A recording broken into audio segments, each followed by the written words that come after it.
Bellator 140 on Friday, July 17th at the Mohegan Sun Arena in Connecticut features all fights from the welterweight division. This card will be entirely 170-pounders. Headlining the card is champion Douglas Lima, who has not fought since winning the vacant belt last April. He will take on Andrei Koreshkov, who has won welterweight tournaments in seasons 7 and 10 and is an incredibly dangerous opponent. Douglas Lima is 26-5. He is also a tournament winner from seasons 5 and 8, and he has 11 submission wins to go with 12 knockout wins. 7 of those knockouts have come in his last 7 wins. Andrei Koreshkov is 17-0. He has 10 technical knockout wins to go with his 3 submission wins. Both of these men are tough individuals who can hurt their opponents in a number of ways, and this could be an early contender for Match of the Year. But with Lima coming off an injury, the slight edge goes to the challenger. Our pick, Andrei Koreshkov. Chris Honeycutt will go up against Paul Bradley. Honeycutt at 6-0 is an up-and-comer with 4 wins via technical knockout, and another by submission, as he looks to make a name for himself at 170 pounds. Bradley is 22-6 with 1 NC.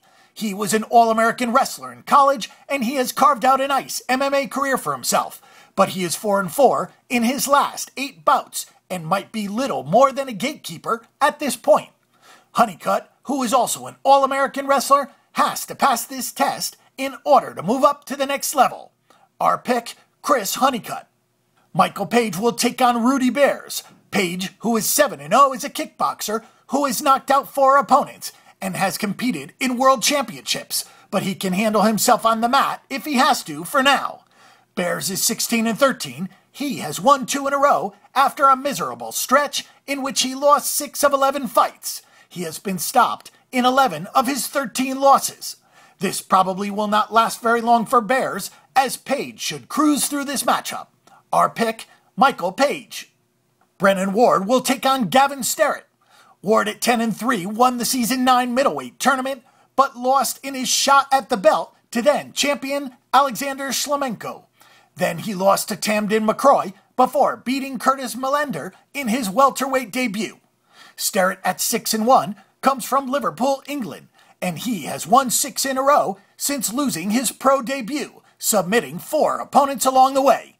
Sterrett is a tough customer, but Ward hails from Connecticut and gets the slight hometown edge, although he has to be careful of Sterrett on the ground. Our pick, Brendan Ward. Paul Daly will take on Dennis Olsen. Daly is 26-13-2 and is one of the most powerful strikers in the world at 170 pounds, and he was due to fight Lima in February, but the champion was injured, so Daly beat Andre Santos instead. Olsen is 14-8 and has 9 submission wins, and that will be his plan because he wants no part of Daly standing up. If he cannot get Daly to the mat, it should be curtains for Olsen, as Daly wants another shot at the belt. Our pick, Paul Daly.